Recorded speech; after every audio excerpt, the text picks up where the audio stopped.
¿Hay pruebas que demuestren que existe la reencarnación? Parte 2. Bueno, creo que hasta ahora hemos dado bastantes explicaciones, hemos razonado bastante lo que hemos tratado de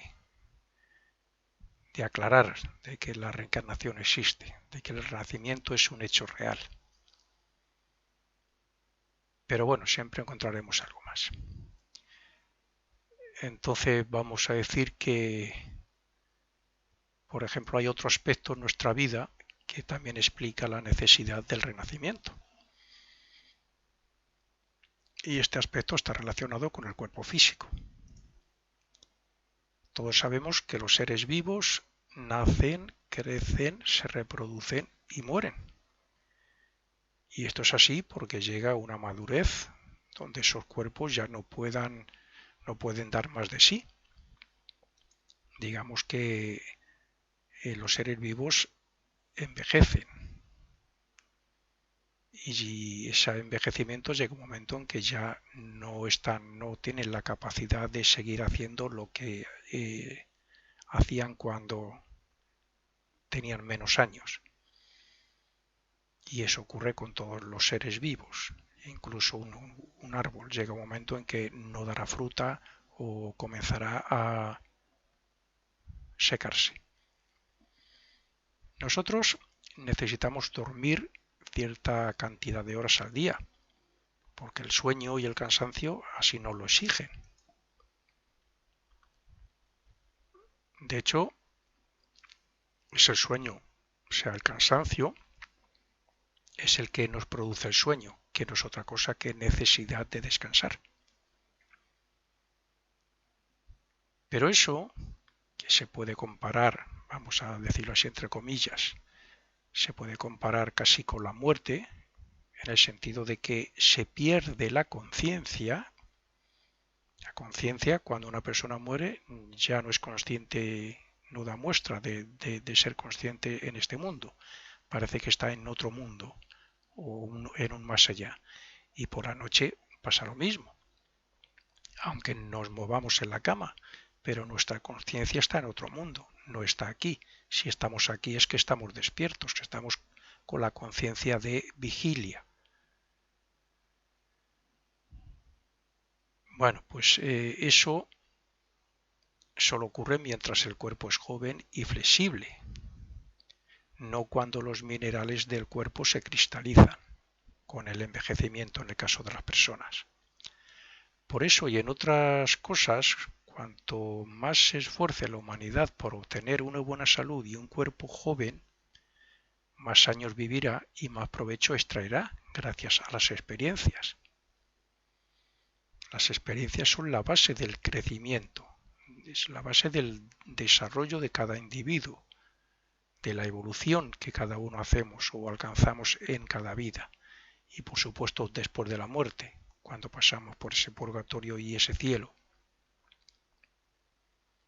Si no hay experiencias no evolucionaríamos nada, no progresaríamos nada. Hay quien piensa que solo tenemos una vida, pero esa creencia es una más de las muchas que hay y que no tienen sentido. A ver, ¿construiríamos un barco con toda clase de detalles y lujos para hacer solo un viaje en él? ¿O nos gastaríamos una fortuna en el coche más caro del mundo para utilizarle una sola vez? Por supuesto que no. O sea, aun siendo humanos y muy imperfectos aún, no somos tan tontos como para eso, ¿no? Pues el cuerpo está diseñado para vivir muchos años y lo mismo ocurre con cada vida.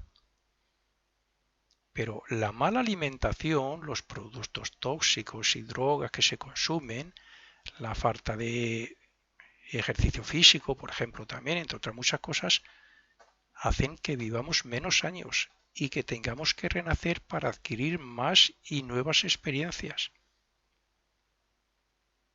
Son muchas las experiencias que adquirimos desde la infancia hasta la muerte, pero no son nada en comparación con las que aún nos quedan por experimentar hasta que nos unamos en conciencia al alma. Por eso, y porque el cuerpo físico no aguantaría los muchos miles o millones de años que necesitaría para alcanzar la perfección, debemos de renacer.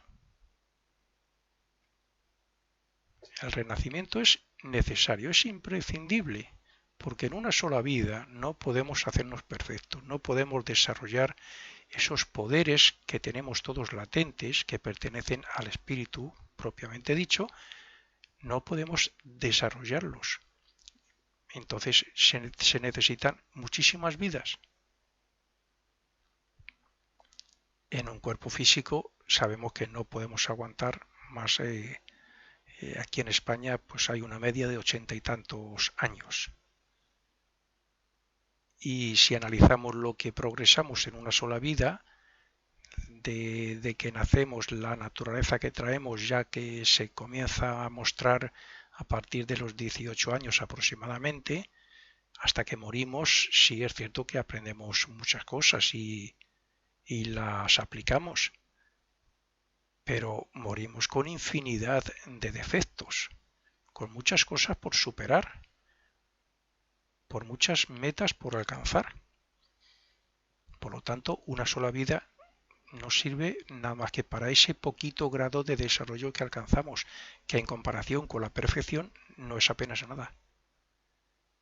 El renacimiento es imprescindible, es necesario, es parte de la evolución que ese espíritu está haciendo aquí en el planeta Tierra gracias a los cuerpos físicos. Si no hay renacimiento, no hay experiencias, y si no hay experiencias no podemos comprobar.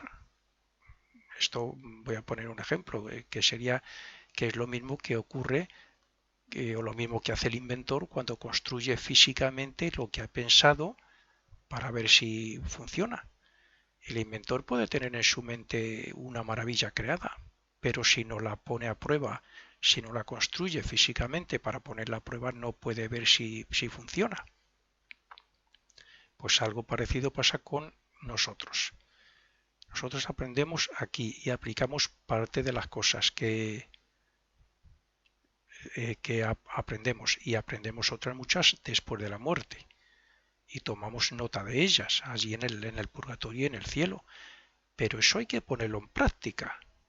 Por eso en la próxima vida tenemos premios, cosas buenas que nos llegan, pero también hay otras muchas cosas malas y pruebas que tenemos que superar gracias o mejor dicho, nos las ponen para ver si de verdad las podemos superar gracias a lo que aprendimos en la anterior vida y en ese purgatorio y en ese cielo.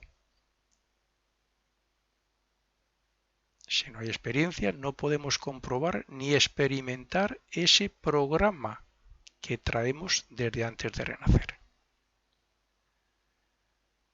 Algo similar ocurre con la construcción del cuerpo físico.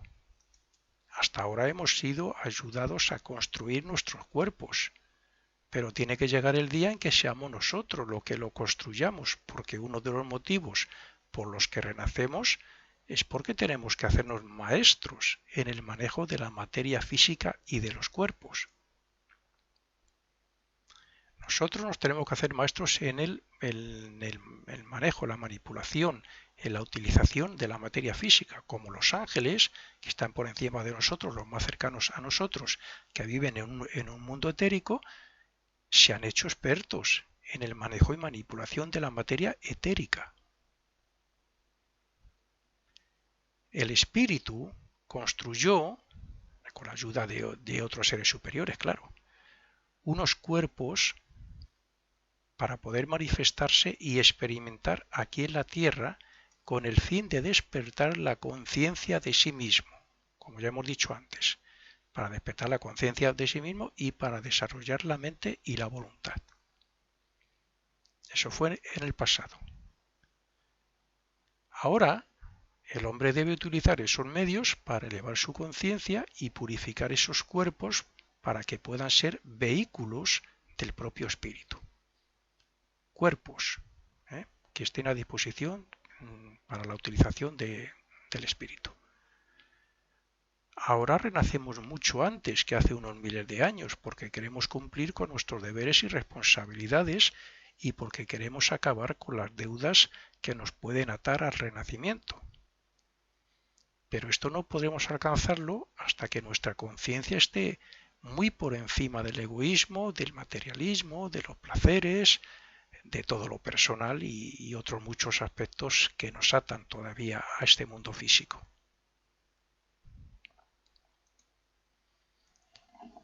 La ley del renacimiento, junto a la ley de consecuencia y de evolución, es una de las leyes naturales y más importantes para la evolución de la humanidad, pues representa el proceso de desenvolvimiento y purificación progresiva que permite al hombre perfeccionarse y desarrollar los poderes de su espíritu. Esta ley explica las diferencias que hay entre los seres humanos y justifica las diferentes actitudes del hombre en la vida y sus circunstancias. Es el alma, como aspecto de voluntad espiritual, o espíritu, como queramos llamarlo, como aspecto de voluntad espiritual, la que reencarna para aprender a dominar y a construir sus cuerpos y la materia física para así desarrollar sus poderes.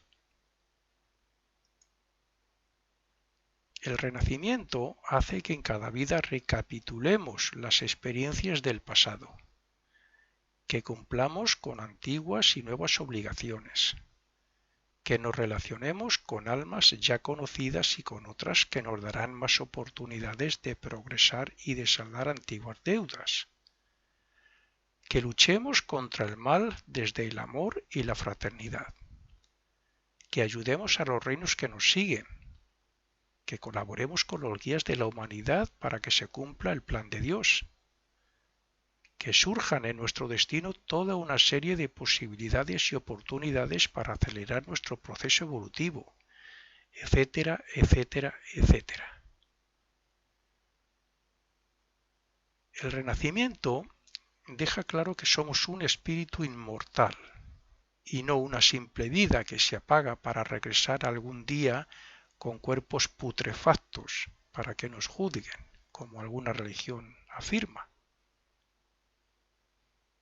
También explica que existe un cielo y un purgatorio que nos ayudan a asimilar la quinta esencia de las experiencias de la vida y a grabarnos en la conciencia la manera de hacer el bien en vez de tener un infierno para toda la eternidad, que también algunos afirman. Cada renacimiento ofrece experiencias y oportunidades para hacernos cada día mejores. Ofrece esperanzas y fe frente a los problemas y a las oportunidades de ayudar a la naturaleza y a la humanidad para mejorar sus condiciones. Nos facilita el conocimiento suficiente como para transformar el mal en bien a la vez que sembramos el destino de causas benefactoras. Nos ayuda a desarrollar el amor, la fraternidad, la compasión y el servicio al prójimo, entre otros. Hace comprender a todas las personas, a todos nosotros, nos hace comprender que el apego a lo material y la búsqueda del éxito y la fama no le sirven al alma para nada. Hace ver la realidad o causas invisibles que gobiernan este mundo desde los planos superiores. Y por último hace que tomemos conciencia de que todos somos hermanos en espíritu y que debemos ayudarnos como tal.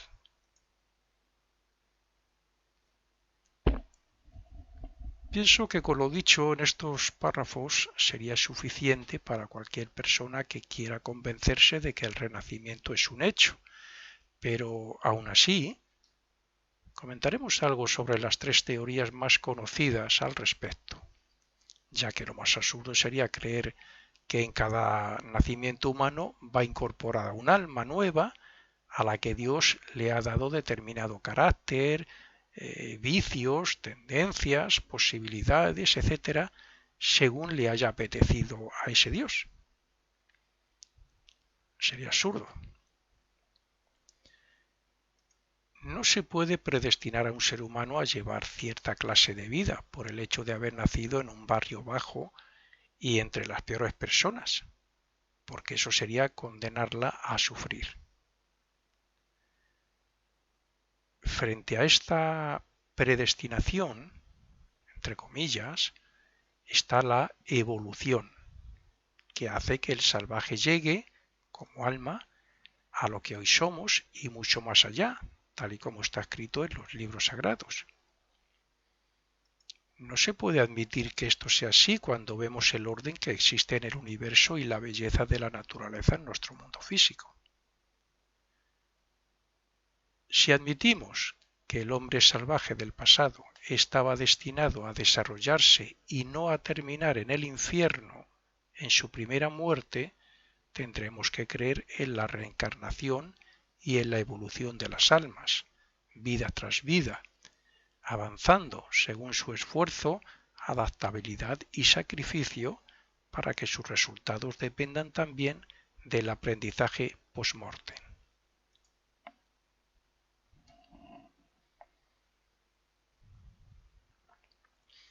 Si los límites máximos a los que llega una persona moral e intelectualmente es una vida, en una vida es lo que muchos dicen que somos y progresamos, si solo fuera eso, ¿cómo es que en el pasado hubo genios intelectuales que sobrepasan a otros actuales en determinados conocimientos? No podría ser así. Es cierto que la mayoría de las personas creen, entre comillas, más en las teorías científicas, teológicas, materialistas, agnósticas o como quieran llamarlas, y también es cierto que están en su derecho, pero la teoría ocultista es la que satisface a la razón y al alma. Cuando el ocultista desarrollado habla de esta teoría, no dice yo creo, sino yo conozco o yo afirmo, puesto que ha comprobado lo que dice, mientras que los demás no lo han hecho. Veamos, pues, lo que dicen las tres teorías más conocidas, como son la materialista o la científica, la teológica y la ocultista, así a grosso modo. La teoría materialista o científica dice algo así como que nuestra vida es fruto de la casualidad, no de la causalidad, sino de la casualidad. Como si viniéramos de la nada y tuviéramos una vida de acuerdo a las circunstancias, al ambiente y a los padres que casualmente nos toque. Dicen que lo que somos es fruto de una serie de circunstancias que son parte de la naturaleza, que somos los seres más inteligentes del universo, pero que cuando llega el momento de la muerte, ahí se acaba todo, como la propia vida. O sea, se acaban las experiencias, los recuerdos, la inteligencia, la conciencia, se acaba todo. Aquí podemos ver la gran contradicción de esta teoría respecto al propio postulado científico que dice que nada se crea ni nada se destruye en el universo, sino que todo se transforma. Por cierto, con lo que está de acuerdo el ocultista.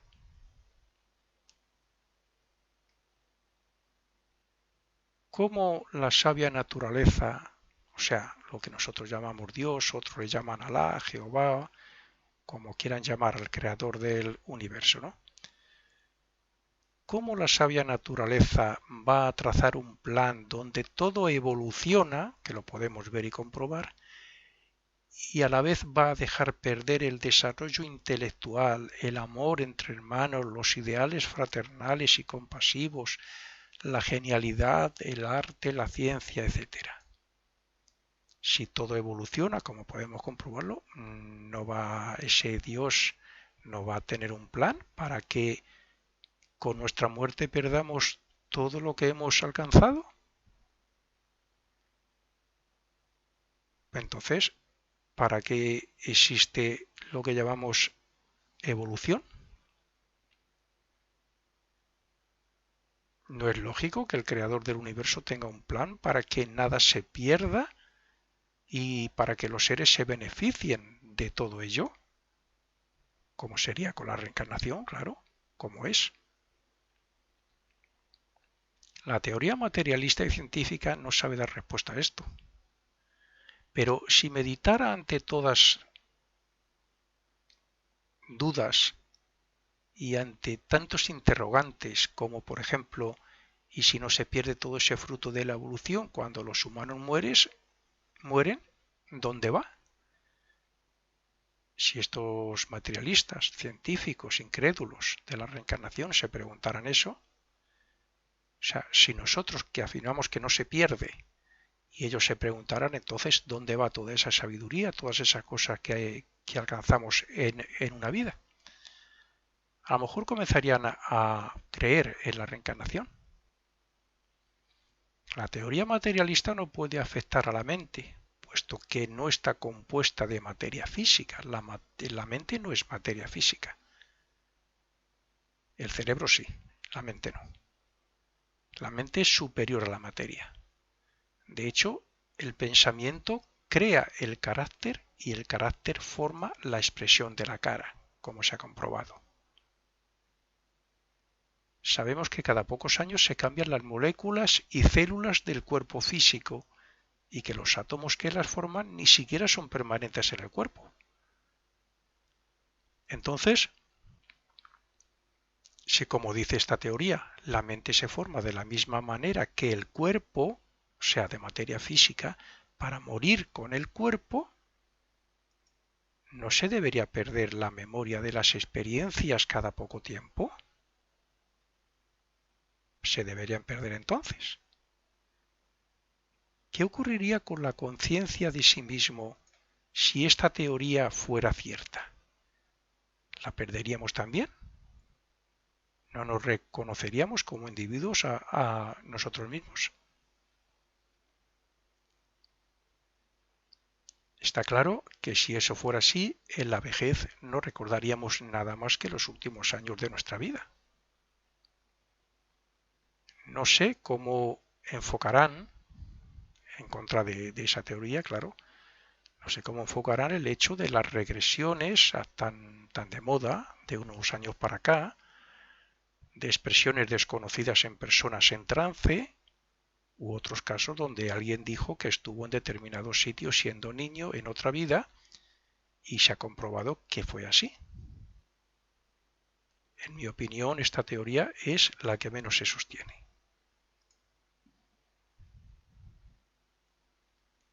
La segunda teoría, la teológica, nos podemos preguntar, ¿es coherente o lógico o puede salir de una mente divina, amorosa y compasiva el hecho de poner a sus hijos en la tierra para que vivan una vida, unos con toda clase de posibilidades y buena salud y otros todo lo contrario? Bueno, ni es coherente ni es lógico. Esto es lo que la teoría teológica viene a decir. Esta teoría dice que en cada nacimiento hay un alma nueva que tiene una serie de experiencias en su vida y que después de la muerte se quedará en otro mundo para no volver y para toda la eternidad de acuerdo a lo que haya hecho.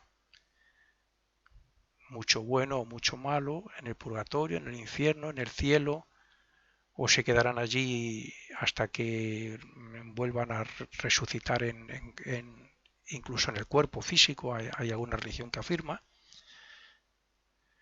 O sea que en las experiencias, el genio, la conciencia, sus elevados sentimientos e ideales, etcétera, se pierden.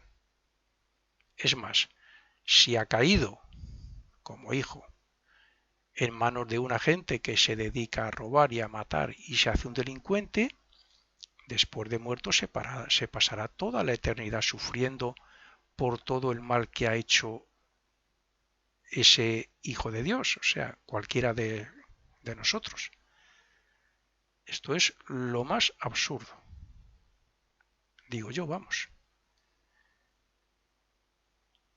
Por otro lado, dice la Biblia que solo se salvarán 144.000 personas o seres. Y yo me pregunto, ¿a quién elegirá Dios y en qué se basará para hacerlo? Los más buenos, los que fueron más buenos hace miles de años, no pueden ser mejores que los que hay, puesto que hemos evolucionado muchísimo más. Por muy buenos que fueran hace, no sé, 4.000 años, no pueden ser superiores, estoy hablando en el común de la humanidad, superiores al común de la humanidad de hoy, ni moral ni espiritualmente, ni intelectualmente, claro. Entonces, ¿qué justicia y qué amor puede tener quien elija a 144.000 y a los demás les deje sufriendo para toda la eternidad? Quien cree en estas afirmaciones no debe tener un Dios como el que la mayoría tenemos. Un Dios de amor, un Dios justo. Si eso fuera así y ese Dios no lo impide, es porque no tiene poder. Y si no tiene ese poder, está claro que no puede ser Dios. El Dios todopoderoso, que en el que nos han inculcado siempre. Omnipotente, omnipresente y omnisciente.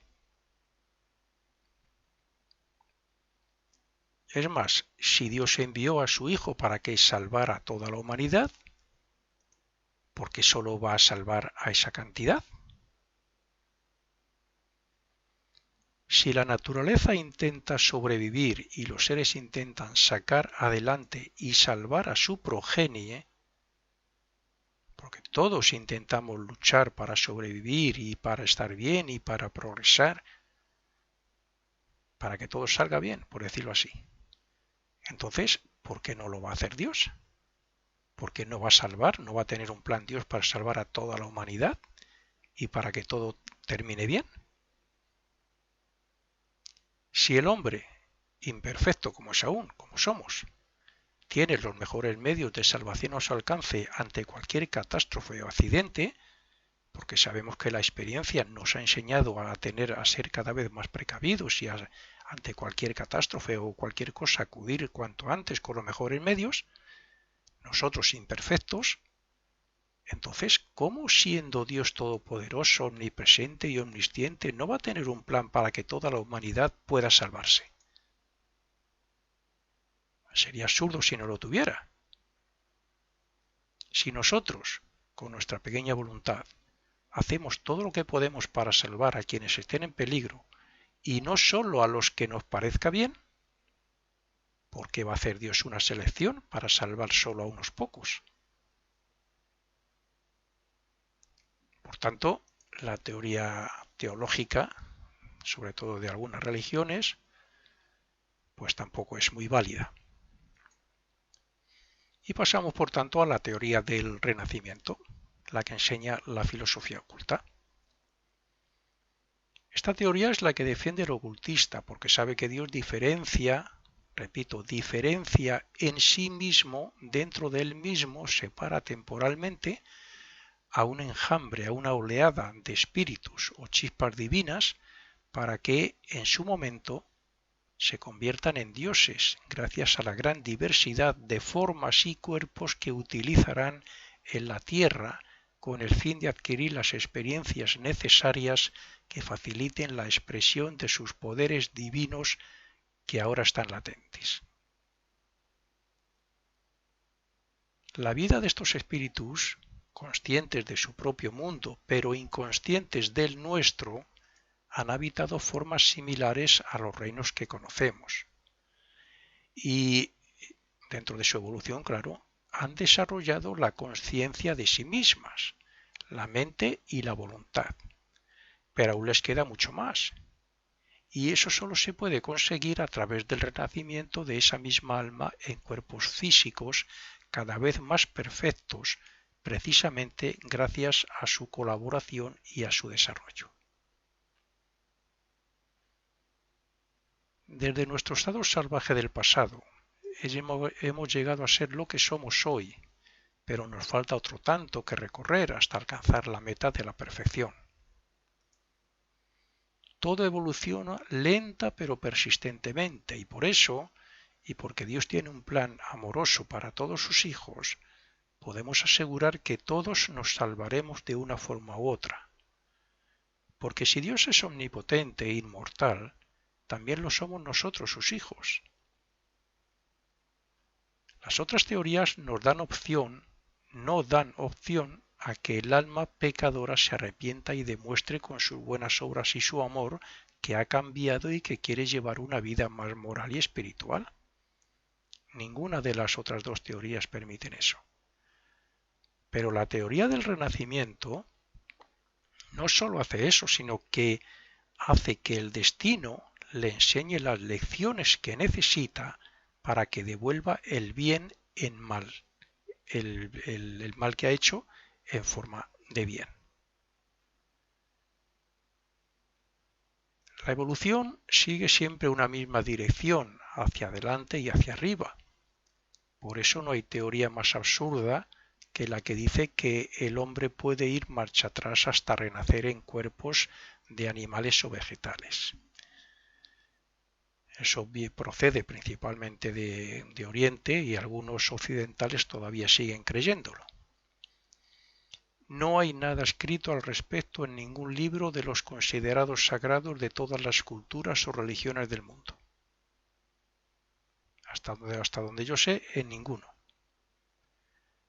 El alma renace con la única intención de aprender de las experiencias y, aunque cometa algunos errores, siempre se elevará y aprenderá de ellos en el purgatorio y en la próxima vida, gracias a la ley de consecuencia. Algún día llegará en que nuestra conciencia se eleve a los mundos superiores y comprobemos que la muerte no existe.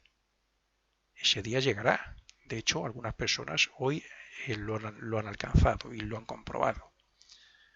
Y esto hará, confirmará la necesidad de haber renacido hasta ese momento.